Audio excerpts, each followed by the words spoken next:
নমস্কার। আজকের এই প্রোগ্রামে আপনাদেরকে রসুনের মাধ্যমে কিভাবে শত্রুকে দমন করবেন এরকম একটা তান্ত্রিক ক্রিয়া শেখাবো। এই ক্রিয়া 100% সফল হয় এবং যারা আজ পর্যন্ত এই ক্রিয়াটি করেছেন তারা কিন্তু কোনোদিন নিরাশ হয়নি।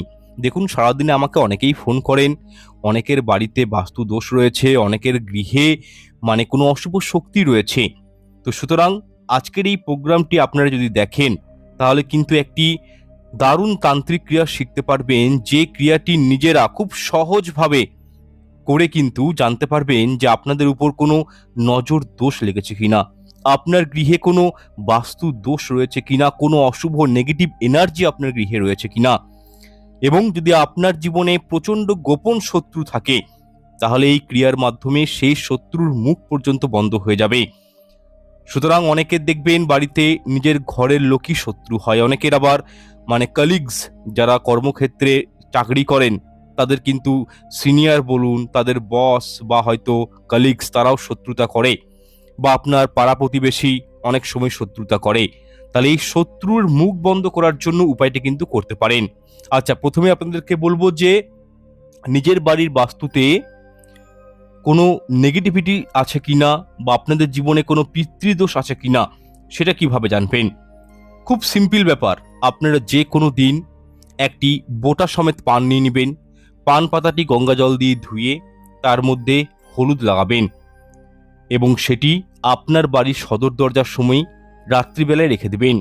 সকালে উঠে যদি দেখেন যে পান পাতার কালারটি চেঞ্জ হয়ে গেছে বা লাল হয়ে গেছে বা পান পাতাটি নষ্ট হয়ে গেছে কোনো কারণে বা ফেটে গেছে, তাহলে বুঝবেন যে আপনাদের উপর কোনো তান্ত্রিক ক্রিয়া করা হয়েছে বা আপনাদের উপর কোনো পিতৃদোষ রয়েছে। একটা সহজ উপায়, এটি আপনারা করবেন, অবশ্যই জানতে পারবেন। এছাড়াও আরও একটি উপায় আপনাদেরকে বলে দিচ্ছি, আপনার গৃহে কোনো বাস্তু দোষ আছে না নেই, কোনো নেগেটিভিটি আছে না নেই, কি করবেন, একটি কাঁচের গ্লাস নিয়ে নেবেন, সেই কাঁচের গ্লাসের মধ্যে 1 চামচ লবণ রাখবেন, যেটাকে বলে রক সল্ট, পিঙ্ক সল্ট বলা হয়, এবং তার মধ্যে একটি পাতিলেবু দিয়ে দিবেন। যদি পাতিলেবুটি 1 ঘন্টা পর ভাসে গ্লাসের উপরেই, তাহলে জানবেন যে আপনার ঘরে কোনো নেগেটিভ এনার্জি নেই, আপনাদের উপর কোনো তান্ত্রিক প্রয়োগ করা হয়নি। কিন্তু এই পাতিলেবু যদি ডুবে যায় তাহলে কিন্তু বুঝবেন যে আপনার গৃহ কিন্তু সুরক্ষিত নয়, কোনো নেগেটিভ এনার্জি বা কোনো বাস্তুদোষ আপনার গৃহের মধ্যে রয়েছে। তাহলে এই দুটো টেকনিক করে খুব ইজিলি বোঝা যায় যে আপনার গৃহে কোনো বাস্তুদোষ আছে না নেই।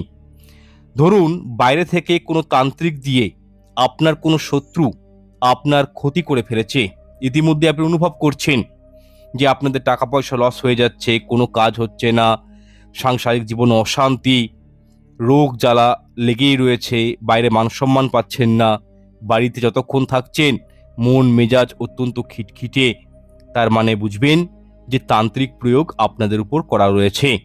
তাহলে এই প্রভাবটা কিভাবে কাটাবেন? যদি আপনার শত্রুরা আপনাকে ধ্বংস করতে চায়, আপনার ব্যবসা নষ্ট করতে চায়, আপনার বাড়ি ধ্বংস করতে চায়, তাহলে এই রসুন এবং পেরেকের উপায়টি কিন্তু অবশ্যই করুন।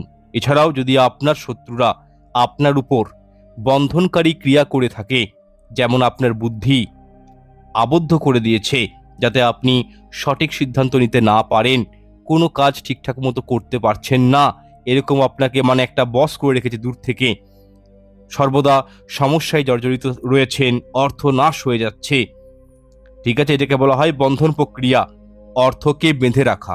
আপনি উপার্জন করবেন কিন্তু সেটা বেফালতু জায়গায় খরচ হয়ে যাবে, এরকমও কিন্তু বাইরে থেকে তান্ত্রিক দিয়ে শত্রুরা করিয়ে থাকে। আবার কখনো দেখবেন ব্যবসার উপর বন্ধনকারী হয়ে যায়, অর্থাৎ আপনার ব্যবসাতে কাস্টমার আসা বন্ধ হয়ে যাবে, আপনার ব্যবসার জিনিসপত্র নষ্ট হয়ে যাবে। গোপন শত্রুরা কিন্তু এরকম কাজগুলো করে, তারা বিভিন্ন দেখবেন তান্ত্রিকের শরণাপন্ন হন, যেগুলো খারাপ তান্ত্রিক, তাদেরকে অর্থ দেয় এবং নিজের শত্রুকে নষ্ট করতে বলে দেয়। তো এই বন্ধন ক্রিয়া যাদের উপর হয় তাদের জীবনে কিন্তু জানবেন তাদের নিজের ঘরের লোক হতে পারে, কোনো রিলেটিভ হতে পারে, বা কোনো বাইরের শত্রু ষড়যন্ত্র করে আপনার সর্বনাশ করতে চলেছে। তারা আপনার আনন্দে সন্তুষ্ট নয়, সে চায় যেন আপনার থেকে তার যেন সম্পদ বেশি হয়, তারা আপনার উপর ঈর্ষান্বিত হয়, আর এই কারণেই আপনার উপর কিন্তু এই বন্ধন ক্রিয়াগুলো করা হয়। তো সুতরাং এই সমস্ত প্রবলেম থেকে বেরিয়ে আসার জন্য আর একটা বিষয় আপনাদেরকে বলে রাখি, বান মারা, অনেক গোপন শত্রু কি করে, মানে এমনভাবে বান মারে কোনো ব্যক্তিকে তান্ত্রিকের মাধ্যমে, সেই ব্যক্তি অসুস্থ হয়ে শয্যাশায়ী হয়ে যায়, জীবনে তারা আরোগ্য লাভ করে না, প্রচুর ডাক্তার দেখায়, রিপোর্ট করায়, কিন্তু ডাক্তার পর্যন্ত খুঁজে পায় না যে অ্যাকচুয়াল রোগটা কি হয়েছে। তাহলে এই সমস্ত ফ্যাক্টরগুলোকে যদি আপনারা দেখি, তাহলে এগুলোকে কিন্তু তান্ত্রিক ক্রিয়া বলা হয়, এবং এর থেকে বাঁচার উপায় আছে, খুব অল্প খরচে বাঁচার উপায় আছে। সেই উপায়টি আপনাদেরকে এরপর আমি শেখাচ্ছি। একটি লোহার পেরেক নেবেন, 1 ইঞ্চির একটি ছোট পেরেক যথেষ্ট, বড় প্রয়োজন নেই, 1 ইঞ্চি সাইজের একটি নূতন পেরেক কিন্তু কিনবেন। যদি মরিচা ধরা পেরেক পাওয়া যায় তাহলে কিন্তু সবচেয়ে ভালো, যদি না পান নূতন পেরেক কিনবেন। শনিবার বাদে যে কোনো দিন পেরেক কিনতে পারেন, শনিবার দিন লোহার জিনিস ক্রয় করতে নেই, ঘরে শনি যোগ তৈরি হয়ে যায়। কোদার, কোরল বা কোনো মানে আপনার ওই ছুরি, কাঁচি, সূচ, পেরেক, এগুলো কিন্তু শনিবার দিন কিনতে নেই, বিষয়টা মাথায় রাখবেন। শনিবার বাদ দিয়ে যে কোনো দিন একটি পেরেক কিনবেন।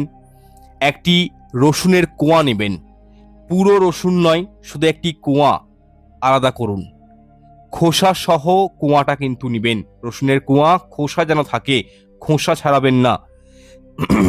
একটি কালো মার্কার বা স্কেচ পেন নিয়ে নেবেন। জেল পেন বা বল পেন যেগুলো হয় ব্যবহার করবেন না, কালো মার্কার বা স্কেচ পেন নেবেন। কারণ বল পেন বা জেল পেন নিলে কি হয়, এগুলো মুছে যায়, কালিটা থাকে না। স্থায়ী কালো মার্কার বা স্কেচ পেন এই ক্রিয়ার ক্ষেত্রে ব্যবহার করবেন। উপায়টি করার স্থান ঘরের কোনো নির্জন স্থানে বা শান্ত কক্ষে বসে এই ক্রিয়া সম্পন্ন করবেন। একা করবেন, কাউকে সঙ্গে নেবেন না। রসুনের কুয়ার উপর শত্রুর নাম কালো মার্কার দিয়ে লিখবেন, তারপর সেই কুয়ার মাঝখানে পেরেকটি গেঁথে দিবেন। এটি করার সময় দৃঢ়ভাবে মনে করুন যে আপনার সমস্ত শত্রু ও ষড়যন্ত্র আপনার জীবন থেকে এই ক্রিয়ার মাধ্যমে দূর হয়ে যাবে, এরকম মনে মনে একটা ম্যানিফেস্টেশন করবেন। এবং এই সহজ উপায়টি করলে আপনার গোপন ও প্রকাশ্য শত্রুরা আপনার জীবন থেকে চিরতরে দূরে হয়ে যাবে, তাদের করা সমস্ত ক্ষতিকর ক্রিয়ার প্রভাবও বিনষ্ট হবে। আপনারা এই কাজটি করার সময় যেন কেউ আপনাকে বিরক্ত না করে, আপনাকে যেন পিছন থেকে কেউ ডেকে না দেয়, যেন কেউ বাধা না দেয়, এই বিষয়টা কিন্তু মাথায় রাখবেন। এই জন্য আগেই বাড়ির সবাইকে বলে রাখতে পারেন যে আপনি একটি বিশেষ উপায় করছেন, এবং কেউ যেন এই সময়ে আপনাকে ডিস্টারবেন্স না করে। আপনারা দক্ষিণ দিকে মুখ করে এই ক্রিয়াটি কিন্তু করবেন, মাটিতে বসে করবেন, কোনো আসন পাতবেন না। রসুনের কুয়ার উপর শত্রুর নাম লিখবেন। প্রথমে রসুনের কুয়া নেবেন, কালো রঙের মার্কার পেন দিয়ে তার উপর শত্রুর নামটি লিখবেন। যদি শত্রুর নাম জানা না থাকে, শুধু লিখবেন শত্রু দমন, এই কথাটি লিখবেন, শত্রু দমন। যদি শত্রুর নাম জানেন, ধরুন আপনার শত্রু আপনার ঘরের লোক, আপনার শত্রু পাড়া প্রতিবেশীর কেউ হয়তো, বা আপনার কলিগস, তার আপনি নাম জানেন, তার নামটি স্পষ্টভাবে মার্কার পেন দিয়ে লিখবেন। যদি শত্রুর নাম না জানেন বা 3 জনের বেশি শত্রু থাকে, তাহলে শুধু শত্রু দমন এই কথাটি লিখবেন। গোপন শত্রু বা অজানা শত্রুদের জন্য আপনারা কিন্তু এই ওয়ার্ডটি ব্যবহার করবেন। শুধু শত্রু লিখলেই হবে। এরপর ওই রসুনের কুয়ার মধ্যে পেরেক ভালো করে স্টাক করে দিবেন, গেঁথে দিবেন, এপার ওপার করবেন। যেখানে শত্রু লিখেছেন ঠিক তার মাঝখানে লোহার পেরেকটি স্টাক করে দিবেন। রসুন ভেদ করে পেরেকটি অন্য পাশে যেন বেরিয়ে যায়, বিষয়টি মাথায় রাখবেন, এবং মন্ত্র জপ করবেন। এবার রসুনের কুয়াটি বাম হাতে নিয়ে মুঠো করে এই মন্ত্রটি যেটি বলছি আমি, সেই মন্ত্রটা কিন্তু 108 বার অথবা 51 বার জপ করবেন। ওম শ্রী ভৈরবায় নমঃ। ছোট্ট মন্ত্র, ওম শ্রী ভৈরবায় নমঃ, এই মন্ত্রটি জপ করবেন এবং রসুনের গায়ে পেরেকটি পুঁতবেন। মন্ত্র জপ হয়ে যাওয়ার পর রসুন ও পেরেকটি কোনো কাগজে মুড়ে নেবেন অথবা শক্ত করে হাতে ধরে রাখবেন। এরপর এটি কোনো চৌরাস্তায় ফেলে আসবেন। যদি চৌরাস্তা দূরে হয় তবে কোনো নির্জন স্থানে ফেলবেন বা মাটিতে পুঁতে দিবেন।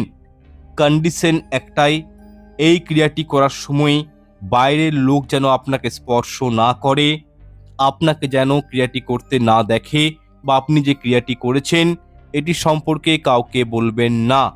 আচ্ছা, এই জিনিসটি চৌরাস্তার মোড়ে ফেলার সময় বা আপনি কোনো গাছের গোড়ায় পুঁতে দিচ্ছেন বা কোথাও হয়তো নির্জন স্থানে ফেলে দিয়ে আসছেন, একবার এটি ফেলে দেওয়ার পর পিছনে ঘুরে কিন্তু তাকাবেন না। বাড়ি এসে হাত পা ভালো করে ধুয়ে নেবেন এবং এই উপায়টি সন্ধ্যা 7টার আগেই সম্পন্ন করতে হবে। শনিবার এই কাজের জন্য, বলে রাখছি, শনিবার এই কাজের জন্য সবথেকে উত্তম দিন। তবে প্রয়োজনে যে কোনো দিনও করতে পারেন, কিন্তু পুনরায় বলছি, শনিবার দিন কিন্তু লোহার পেরেক কিনবেন না, সেটি শুক্রবার বুধবার দিন ক্রয় করে আনবেন এবং উপায়টি শনিবার দিন করবেন। এই সহজ উপায়টি প্রয়োগ করলে আপনার সকল শত্রু, আপনার গোপন শত্রু, আপনার জীবনে প্রকাশ্য শত্রু আপনার কিন্তু ক্ষতি করতে পারবে না, তারা আপনার কোনোভাবে বিনষ্ট করতে পারবে না। লাল মরিচের শক্তিশালী উপায়, যদি আপনার জীবনে শত্রুরা অতিরিক্ত সমস্যা সৃষ্টি করেছে, আপনাকে ধ্বংস করার চেষ্টা করছে, আপনার পরিবারে অসুস্থতা ছড়াচ্ছে বা আপনার বিরুদ্ধে কালা জাদু তান্ত্রিক ক্রিয়া করে দিচ্ছে, তাহলে এই সহজ উপায়টি করুন। এরপর যে উপায়টা বলছি আমি, তাহলে কি করবেন? লাল মরিচ দিয়ে আপনার সমস্ত শত্রুর অহংকার এবং ক্ষমতা ধ্বংস হয়ে যাবে। কিভাবে করবেন? সময় ও স্থান, এই উপায়টি কিন্তু রাতেই করুন, ঘুমানোর আগে করবেন, এটি গোপনে করুন, কেউ যেন আপনাকে বিরক্ত না করে, বিষয়টি মাথায় রাখবেন। উপায়টি করার পদ্ধতি, একটি লাল মরিচ নেবেন, শুকনো লঙ্কা যেটাকে বলা হয় নিয়ে নেবেন, এটিকে আপনার টয়লেটে ফেলে দিয়ে টয়লেটের মধ্যে রেখেও আসতে পারেন। মনে মনে দৃঢ়ভাবে কল্পনা করুন যে আপনার সমস্ত শত্রু, তাদের জাদুটনা এবং ষড়যন্ত্র ধ্বংস হয়ে যাচ্ছে। ম্যানিফেস্টেশন করবেন, শত্রুর করা ব্ল্যাক ম্যাজিক, তান্ত্রিক ক্রিয়া, বন্ধনকারী প্রভাব সব কিছুই নষ্ট হয়ে যাবে। ব্যবসায়িক ক্ষতি, আর্থিক সমস্যা, অসুস্থতা সব কিছু থেকে মুক্তি মিলবে। গোপন শত্রুরাও ধরা পড়ে যাবে এবং তাদের ক্ষমতা নষ্ট হয়ে যাবে। এই উপায়টি মহিলা বা পুরুষ সবাই করতে পারেন। এটি করার সময় কেউ যেন আপনাকে বাধা না দেয়, বিষয়টি মাথায় রাখবেন। তাহলে 3-4টে ক্রিয়ার কথা বললাম, এগুলো আপনারা করুন, দারুণ রেজাল্ট পাবেন। জীবনে যেরকমই গোপন শত্রু থাকুক না কেন, তারা কিন্তু নত হয়ে যাবে। আরেকটি সর্বশ্রেষ্ঠ যে উপায়টি এরপর আপনাদেরকে আমি জানাবো, এটা কিন্তু বাড়ির যিনি পুরুষ, হেড অফ দ্য ফ্যামিলি, তিনি কিন্তু এই উপায়টি করবেন। যে কোনো মঙ্গলবার দিন হনুমানজির মন্দিরে যাবেন, 11টি পান পাতা নেবেন, গঙ্গা জল দিয়ে পান পাতাকে ধোবেন, চন্দন লাগাবেন এবং মেটে সিঁদুর দিয়ে পানের মসৃণ অংশে শ্রীরাম লিখবেন এবং সেটি হনুমানজিকে পরিয়ে দিবেন নিজে হাতে। এবং আপনি হনুমানজির কাছে প্রার্থনা করবেন, আপনার গোপন শত্রু, আপনার প্রকাশ্য শত্রু যেন ধ্বংস হয়ে যায়। তারা আমার ক্ষতি করতে চাইছে, সেই ক্ষতির হাত থেকে হে প্রভু আমাকে রক্ষা করুন, এরকম একটা মনে মনে প্রার্থনা করবেন। 7 বার হনুমান চালিসা মন্দিরে বসেই পড়বেন এবং হনুমানজির শরীরে যে মেটে সিঁদুর থাকে, সেই মেটে সিঁদুর কোনো কৌটোতে ঘরে নিয়ে চলে আসবেন এবং ঘরের প্রত্যেকটা সদস্যকে, যখন তারা বাইরে কাজে যাবে বা যখন তারা মানে কোনো কিছু বেড়াতে যাচ্ছে, ট্রাভেলিংয়ে যাচ্ছে, সেই সিঁদুর যেন কপালে পরিধান করে, কণ্ঠে অর্থাৎ গলাতে যেন সে সিঁদুর লাগায়, তারপরেই যেন সে কোথাও কাজে যায়। এই বিষয়টা কিন্তু মাথায় রাখবেন। এটিও কিন্তু শত্রু দমনের একটি সর্বশ্রেষ্ঠ টেকনিক। আপনি হনুমানজির জন্য মতিচুরার লাড্ডু, বোঁদে এগুলো নিয়ে যেতে পারেন, হনুমানজির মন্দিরে পুজো দিবেন এবং নিজে হাতে ওই পান পাতার মালাটি কিন্তু হনুমানজিকে পরিয়ে দিতে হবে। তবেই কিন্তু রেজাল্ট পাবেন এবং ওই সিঁদুর দৈনন্দিন জীবনে ব্যবহৃত করবেন। কোনো তান্ত্রিক বলুন, কোনো অপশক্তি, কোনো নেগেটিভিটি আপনার শরীরকে, আপনার মনকে অপবিত্র করতে পারবে না, নষ্ট করতে পারবে না এই একটি ছোট্ট উপায়ের মাধ্যমে। সুতরাং আমি যে পয়েন্টগুলো বললাম মাথায় রাখবেন এবং সেইভাবে ক্রিয়াগুলো করার চেষ্টা করবেন। প্রোগ্রামটি ভালো লাগলে লাইক, কমেন্ট, শেয়ার করতে ভুলবেন না। চ্যানেলটি সাবস্ক্রাইব করে রাখবেন। যারা বাস্তুবিচার, হস্তবিচার এবং প্রিমিয়াম কুষ্টি পেতে চাইছেন তারা কিন্তু হোয়াটসঅ্যাপ নাম্বারে যোগাযোগ করবেন। হোয়াটসঅ্যাপ নাম্বারটি পেয়ে যাবেন ভিডিওর ডেসক্রিপশন বক্সে এবং কি ভিডিওর মধ্যেও নাম্বার দেওয়া রয়েছে, যোগাযোগ করবেন। দেখা হচ্ছে পরের ভিডিওতে। ঈশ্বর আপনাদের মঙ্গল করুক। নমস্কার, ধন্যবাদ।